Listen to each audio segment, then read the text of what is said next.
Welcome to the Call to Harmony, where we explore the inner journey to oneness with self, others, and the divine. You're back, so I reeled you in once again.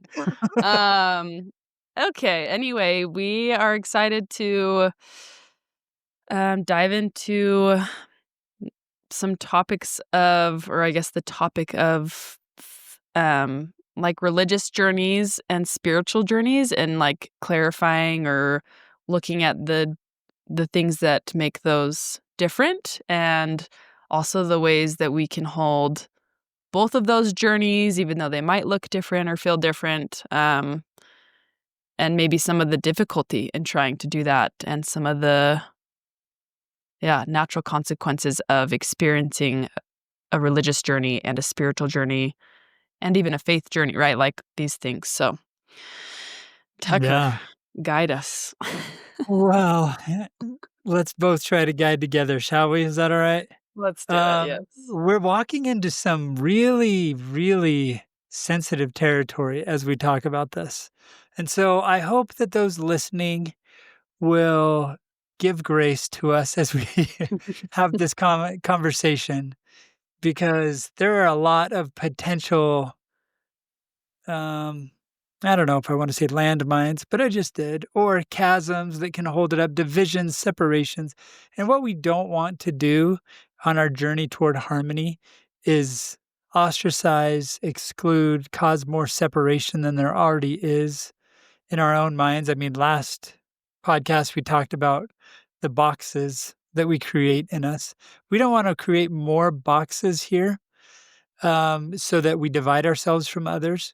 What we want to do is understand ourselves better and why we might be experiencing things differently than we have in the past as far as religion, spirituality, faith journeying.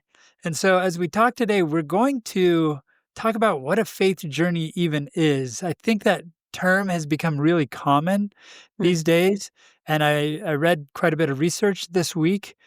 Percentages of people that are nuns, meaning I have no religion, or dones, meaning I'm done with religion, are going up as people are just shifting in their worldview. There's adult development stages that are showing up younger and younger for people. There are a lot of dynamics going on right now. And so what we're going to talk about is religious journeys, spiritual journeys, how those affect each other and can coexist, and how holding them both might be something that we call a faith journey. Okay, so if anybody wants to read more about this, you can go to harmonyroadretreats.com, and the blog, there's an article there about this to kind of sit with it if you want to dig into it. But let's dive in this way, Savannah. The way we might introduce a religious journey, and we talked about this in early episodes of Melody.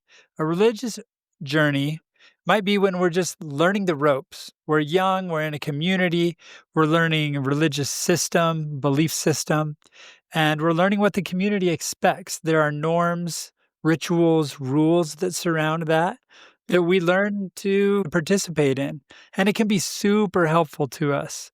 It can help us feel belonging, help us feel direction, help us feel like we have a way to express our spirituality. And the religious journey, that learning the melody, learning to sing in unison with a group, with people around us, can be vital to us as we move forward spiritually. And so the religious journey is a vital part for many of us as we go along this path of maturing and adulthood development. It just gives us that safety that we've talked about a lot on this podcast, right?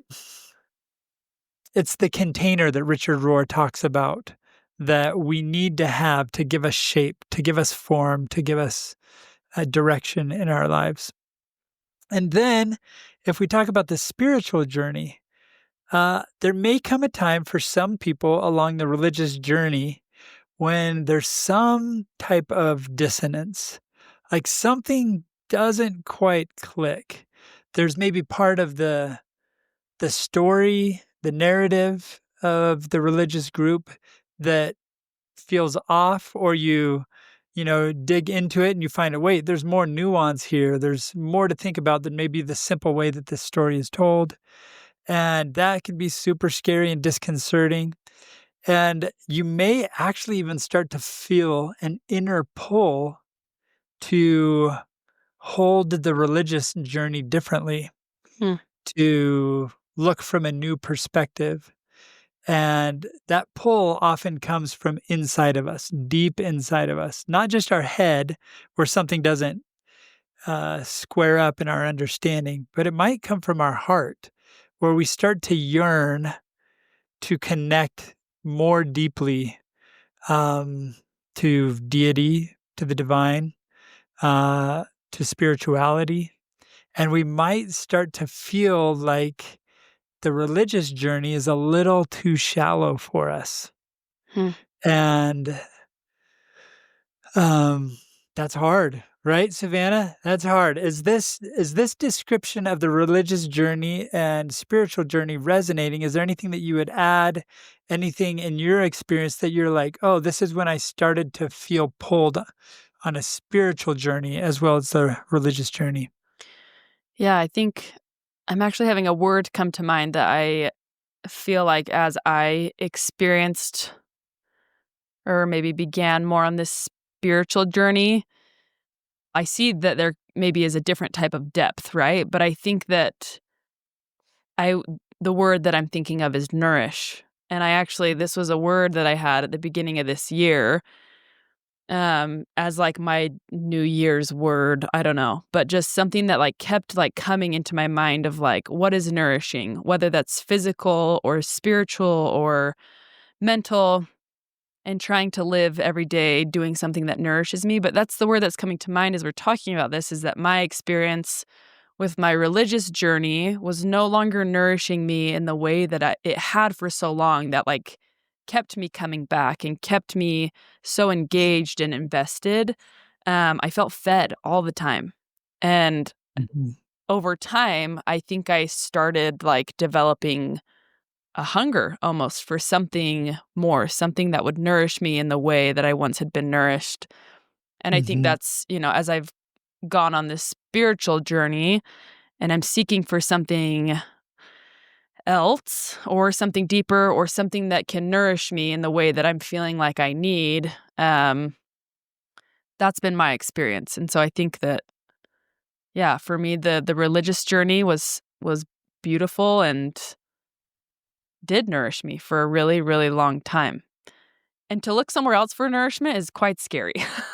Yeah, It's like, "Wait a absolutely. sec, I don't know what else could nourish me to this level. Is there even anything else that could nourish me to this level?" Because for so long I believed and was told that these things in this religious space and this religious journey were the only things that could give you this type of nourishment.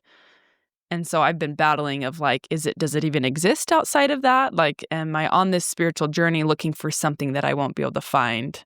Mm, But still feeling this pull to go find something that nourishes me in the way that, I once was. So, but it is scary. I think that's also yeah. what I'm thinking is I'm scared. Yeah. Well, I have 2 questions for you, Savannah. First, you said the religious journey was, and you used the word in past tense. Mm, And to use that word in past tense, that probably brings up some fears, right? It's like, "Wait, there's a was here? yeah. Something has changed in my way of talking about it." So I'd like to hear more about that, and then I wanna hear more about the pull that you're Mm. feeling. Okay, so first talk about the was, like, how did you get to a was? I don't even know. I'm like, I think I've gotten emotional about this before, but it's hard to like realize that something that was once so fulfilling and nourishing and good to you like no longer feels that way. And I don't feel like I did anything specific that like turned that into a past tense experience, which is Mhm, part of why the was is so hard and like heavy for me to even say, right. because I never expected there to be a was. I Yeah. even, like, was like, "That would never happen. I will never" I mean, I wasn't Right. talking about it as a was, but, like, I never thought in a million years that there would be a was, and I think that I'm surprised by it and, again, kinda scared by it because the religious journey was my entire life basically up until maybe a year or 2 ago, where this spiritual journey started spurring off and that pull kinda began, but I, like I still feel in some ways I'm fighting and wanting it to not be a was, but it's just not. Yeah. It's just not the same, and I think at times I mourn the fact that that religious journey is a was. Yeah. I've never said was so many times. But yeah, it's an interesting thing to have Yeah. something that was so important to be a past Yep. tense. Yeah. Well, thanks for sharing that, and, um, it to me, as I'm hearing you use the word "was" and talk about nourishing and feeling a pull towards something else. So is this pull a pull toward finding nourishment? Or Mm. how would you describe the pull that you're feeling? Yeah, I think part of it is probably to find nourishment, to find something well, and maybe that's part of what I'm figuring out is I don't know, am I trying to just replace what I had and, like, Mm, replicate that? But maybe that's not actually, the goal. Maybe some subconsciously I'm doing that. But I think that there is still this need to feel something that is feels nourishing, but I also feel like the pull is just, like, to live my life in a more intentional way or a way that feels intentional mm, to what and who I am right now. Not who mm, I was, not who I'm going to be, but who I am currently and living in a way that feels nourishing to me now. mm, Um, and, like, understanding what that even is and what things do feel right to me and authentic to me and my experience and the way my brain's working, the feelings I'm having, and getting more down to, like, the root of myself, like, my true self, because it's a new experience. I mean, I thought I knew who I was, but now I feel like I'm trying to discover who I am in it mm. all over again. Yeah. What a beautiful description of the spiritual journey there, Savannah. Um, and it resonated with me, and I'm sure it resonates with people that are listening that are also yearning with their soul. There's something that they're trying to find and they don't even know how to describe what it is they're looking for, but there is this intense inner individual drive. And I heard you talking about to become who you're supposed to be. It's a Yeah. journey of, wait, I can feel there's wider pastures, there's bigger circles, there's grander visions, there's something beyond the way that I've been seeing things. And I need to follow this pull of that's in my soul. Hmm. And, Yeah. I think that's one really beautiful way to talk about this spiritual journey that we often feel called to. And, so how do we go on this spiritual journey? How do we honor the religious journey? How do we become what we need to become when we feel like we don't know what the resources are. We don't know who the guides are. We don't know the teachers. In the religious journey, it's so set out. It's so clear, right? Like, do this, this, this, and this, and then you get this result. Mm. And when you've done this, this, this, and this, and it feels like, wait, there's something more for me. That's when we start the spiritual journey. It's almost like when we feel lost, the spiritual journey begins. Yeah. It And sounds when we right. feel or and maybe we all this religious journey is so important because it helps us mature, find direction, and get to a point where we're able to say, hey, I've done all the things that I needed to do to fulfill that. And there's something more. Mm, There's there's some more individuation that has to happen. There's some hole in this world that is the shape of who I'm supposed to be, and I need to grow into that and fill that hole, not just for the world, but also for me. mm, Um, and that's maybe the spiritual journey yeah. is becoming that. Now, does that mean that we need to turn? Because I feel in myself, I feel a tension here. I feel, wait, the religious journey is so vital and important, and the spiritual journey is so vital and important. How do I hold both of those? It feels like it's pulling me apart, pulling me in Yeah. half. Do I need to either pick the religious journey or the spiritual journey? Mm, And what what we might say is if one way to hold both is the faith journey. The faith journey is another term that we might use that includes the religious journey and all the beauty that it can contribute, and the spiritual journey and all the individuation, all of the exploring, the finding what I am called to, not from some external authority that is telling me what to do, but from my internal authority that is leading me. The external authority of the religious journey is vital, but the internal authority of the spiritual journey is just as vital because you can't move forward in the spiritual journey on external authority, if that makes sense. mm, yeah. Every step of the way, it's our power. It's so tricky.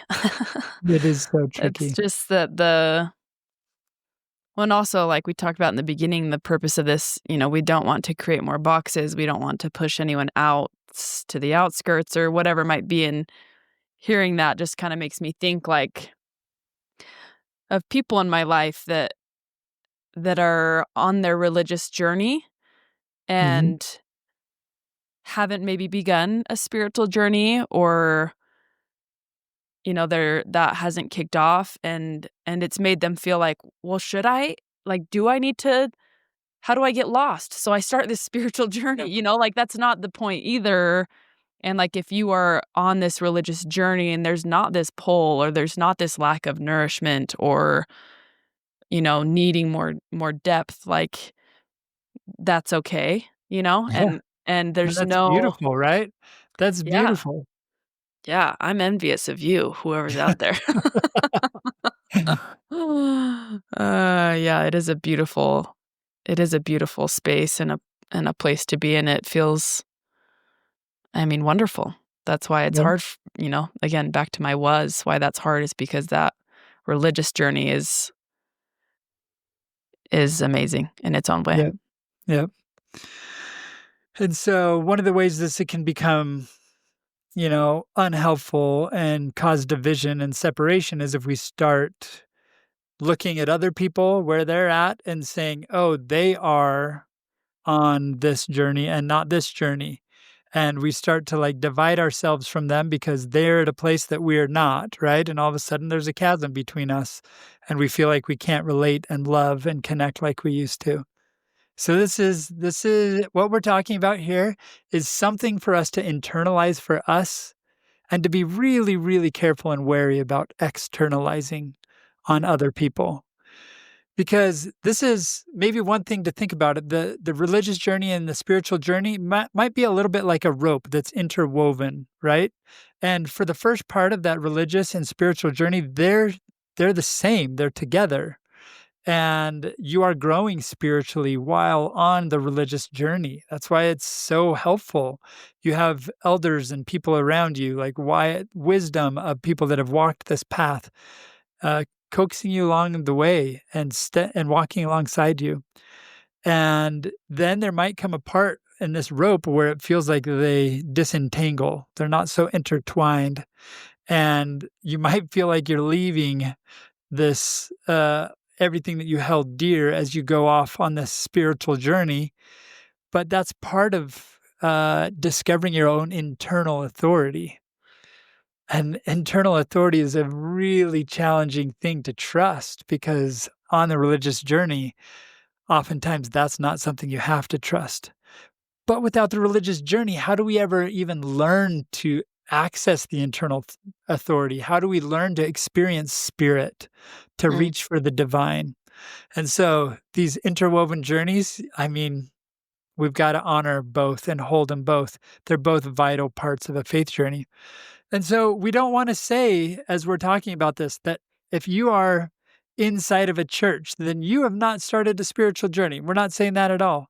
I still participate in church and I find it a vital part of my practice, my spiritual practice, to go to church, sit in that space, see things, hold it very differently than I used to, but honor it and love it and be fed by the opportunity to love and be loved in that community.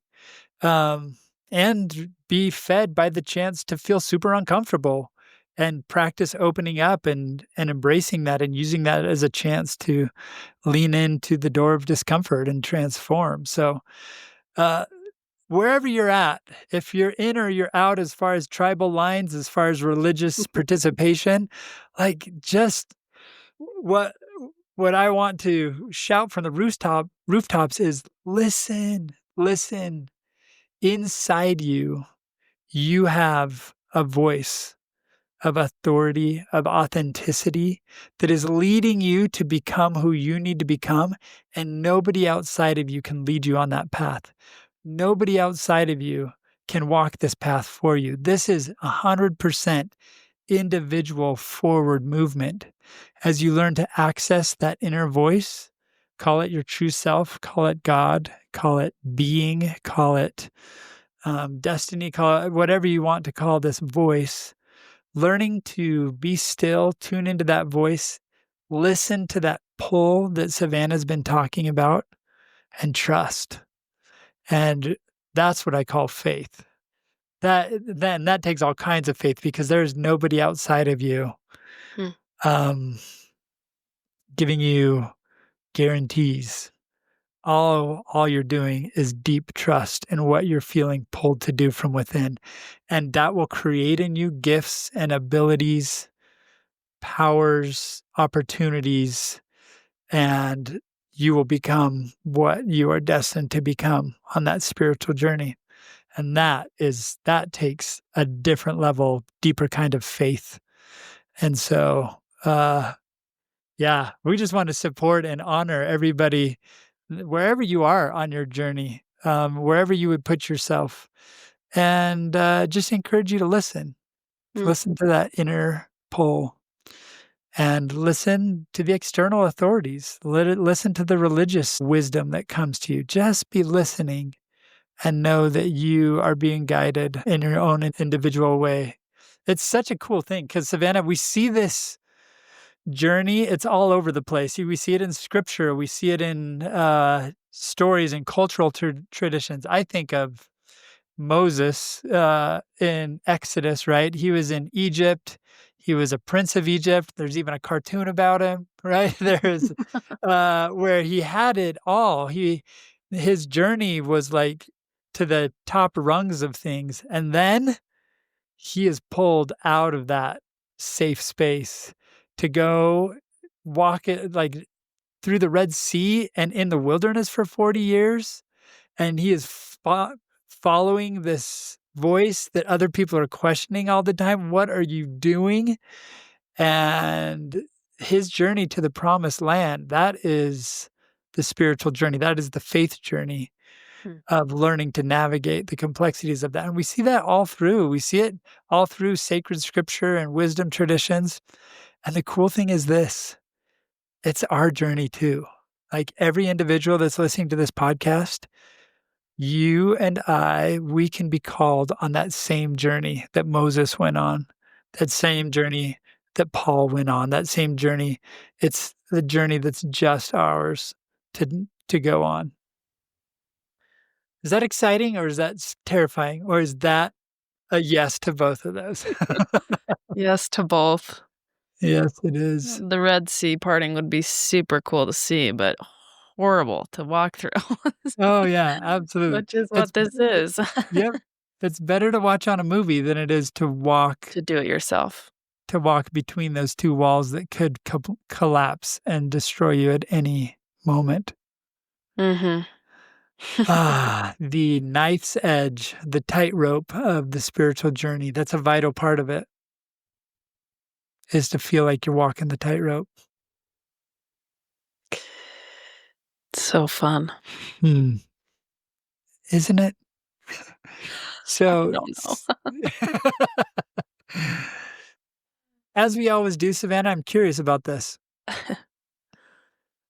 As you walk in this spiritual journey, this faith journey, where and how do you experience the tension in your body? Mm,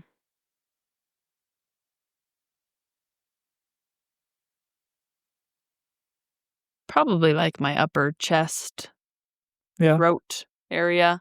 Floats Mhm. between chest and throat, I think. Yeah.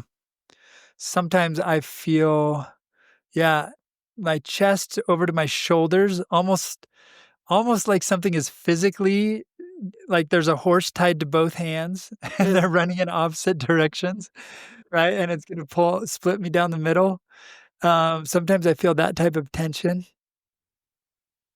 And, however anybody listening experiences the tension of holding the religious and the spiritual journeys, just know that that is part of the growth. That is that pulling is making us broader, bigger, more inclusive, expansive. Mm, And there's something in us that resists it, right? There's some type of exoskeleton that's trying to say, no, no, we're big enough.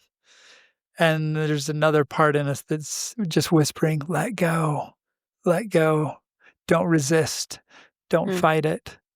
And it takes practice to slow down, recognize it, maybe even feel that tension, and then welcome it. hmm. This is making me think of that today I just had a session with a client. We talked about our anxious mind versus our wise mind. Mm, And I'm just thinking almost in, our religious mind and our spiritual mind. yeah. And I think that pull, like one side of me is saying, "No, no, no, like, you have everything you need right here. This is all that there is. This is all that matters. This is what will bring you your nourishment, your happiness," right? And then the spiritual mind is saying, "No, no, no, there's actually more. There's more out there. There's something else, something additional that can actually feed you in the way that you're wanting to be fed." And Mm, I think, like you're saying, because I was just thinking, well, how do I hear that voice that you're talking about? Because I don't know where it is, but I'm like, oh, it's actually talking to me all the time, where I'm having these thoughts and these feelings of like, no, Savannah, you're headed in the direction that is important, that is going to be very nourishing at some point, maybe not right now. yeah. But you'll get there, like there's these little thoughts that come in, and I don't wanna say, like, attacking the religious mind, but just, like, soothing it in a way of which is what our wise mind does to our anxious mind, where it's like, Mm, "Actually, there's no threat here, there's no real danger, you're okay. This is just uncomfortable, and it's new, and that's normal?" And so I think that if anyone's worrying or wondering, like, "Well, how do I hear that voice? Is it actually in me? Do I have that voice?" I think, with a lot of the practices that we do here, quieting our minds, right? Or just sitting still and being present and allowing yourself to hear, you know, what's coming back, what's talking back or talking with that part of you that's like, I don't want to be pulled. I don't want to do mhm. this. This is bad. And there's probably other things coming up too of like, no, no, no, it's actually okay. Yeah. Savannah, that's really profound. If we're feeling tension, that means there's 2 voices, Mm, and slowing down and listening to the wisdom in each is how we grow. Yeah. It's interesting to me that the symbolism of the cross, take up your cross and follow me, as Christ would say, right, is to be pulled in two directions. Hmm. And and that's where we're called on the faith journey. Well, I wonder if we finish up this episode with a practice of honoring both and sitting with the voices that are inside us, not in order to pick one or the other, but in order to hold both and let them teach us and bring us to a place of peace and wisdom and a higher level than we are right now. Hmm. All right, you ready? Or anything else to say, Savannah, before we dig in? Nope. Let's practice. Okay. All right, we'll just invite everybody, if you're in a place where you can close your eyes, to just go ahead and close your eyes and settle into your body. Take a posture where you can be alert and relaxed.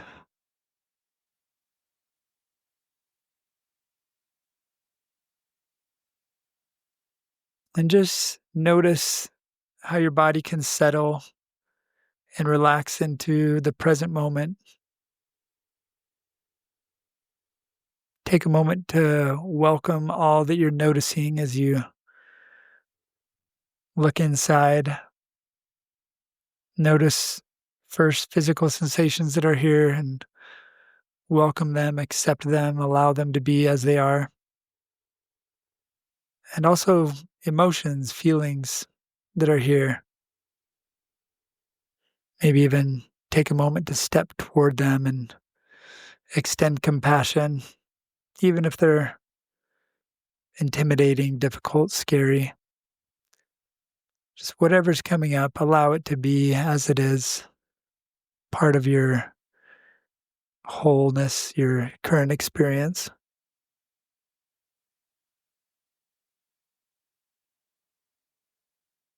And if you find any tension arising in your physical body, take a moment to breathe into that part. Sometimes when we're talking about something that has tension in it, like we've just talked about, the religious journey and the spiritual journey, we might start to clench somewhere, maybe in our belly or tighten our shoulders or our jaw. So, really quickly, let's start at the top of the head and relax your scalp, your forehead. Let your forehead become calm and heavy. Notice the muscles around your eyes. Relax those, allow them to droop. Relax your cheeks. Notice your neck if there's any tension there. Let it become loose, flexible, relaxed. Bring your attention to your shoulders. Let them drop an inch or so. Notice your chest, if there's any tension there. See if you can breathe in. Breathe into your chest. Allow it to relax. Release any tension that you can. Notice your upper arms and your forearms and your hands. Relax those fully, allowing them to be just completely rested. Notice your stomach, your abdomen, your solar plexus. See if you can soften that area. Allow it to become calm and restful. Come down to your pelvis, your upper legs, your calves. Breathe in a fresh breath and breathe out a relaxing, restful sensation. As you come to your feet, maybe wiggle your toes, let them become loose and relaxed. And then breathe in to your body as a whole, feeling it as one unified field that can hold this moment, hold all the feelings, hold all the sensations, has all the capacity it needs to be able to deal with what's arisen and what's arising. And let's take a moment to turn our attention to the topic for today of recognizing the beauty and the contribution of our religious journeys and our spiritual journeys. See if you can even conceptualize your religious journey as out in front of you. Maybe even visualize it as a journey that's on a map, and you can see that journey from infancy, growing up, being part of this religious journey, this group, this community that held you, that nourished you, that served you, that gave you time and love and so much support, helped you feel safe and secure. And see if you can extend love to that journey and to the community and to all the warm hearts and willing hands that helped you and still reach to help you along the religious journey. And honor the beauty and the divinity and the love that flows from that.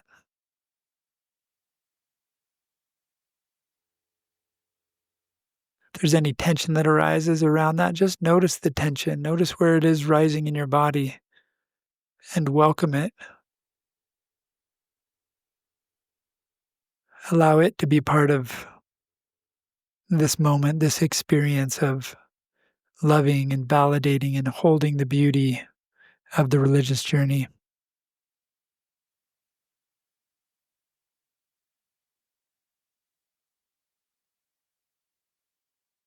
If you need some more time to sit with this part of it as a tension arises, to practice allowing it, accepting it, embracing it, feel free to pause. And now we'll turn toward the spiritual journey. Go ahead and visualize it as a map in front of you. Notice that there's a point A where it seemed to start, and maybe you don't know where it's headed. That's a lot of the difference between the spiritual journey and the religious journey is the lack of clarity, lack of clear direction of where it's headed, where it's going. See if you can notice the gifts that are coming from this spiritual journey. Is there a growing element to it? Is there a stretching? Is there a humbling element?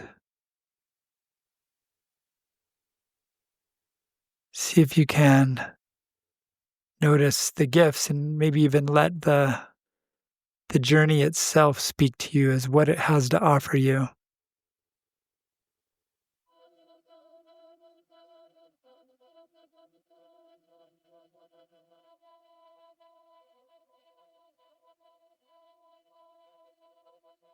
And as we extended honor and love and gratitude and appreciation to the religious journey, see if you can extend the same to the spiritual journey, thanking it for the fruits it offers, the gifts it holds, how it's shaping you individually, how it's helping you tune into your internal authority, how it's helping you grow.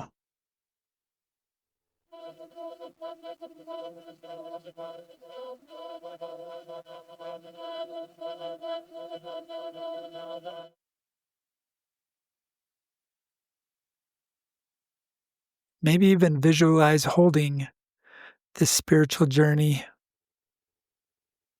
in one hand, holding the religious journey in another hand.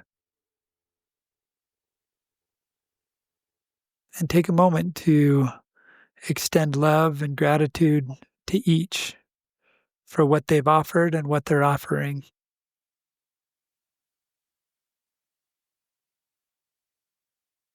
and see if you can hold that from a place of peace and confidence, knowing that both are vital to your own path, to your own faith journey, to your growth. And however it looks, engaging with both of those, allow that inner voice to guide you.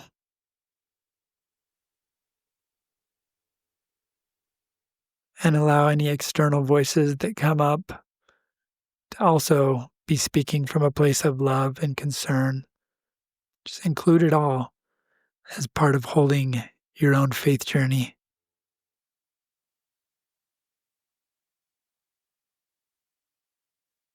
And see if you can access something that's beyond both. Is there a faith? Is there a trust? Is there a stillness that's bigger than both the religious journey and the spiritual journey?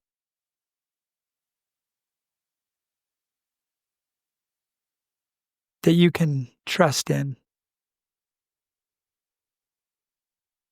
Is there a knowing that you can tap into that knows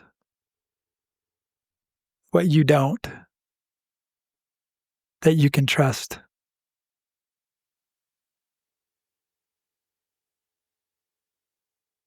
As you tap into that knowing, allow your faith, your trust, your confidence in that deeper knowing that's deeper than you can even put into words. Allow it to help you hold both, help guide you forward,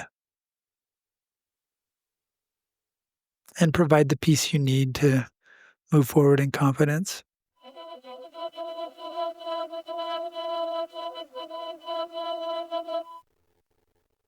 And feel free to sit here for as long as you need to practice holding both and deepening the sense of faith and peace and trust that you are held, and that when fears come up, there's something beyond those fears that can hold even those, and that will keep guiding you forward.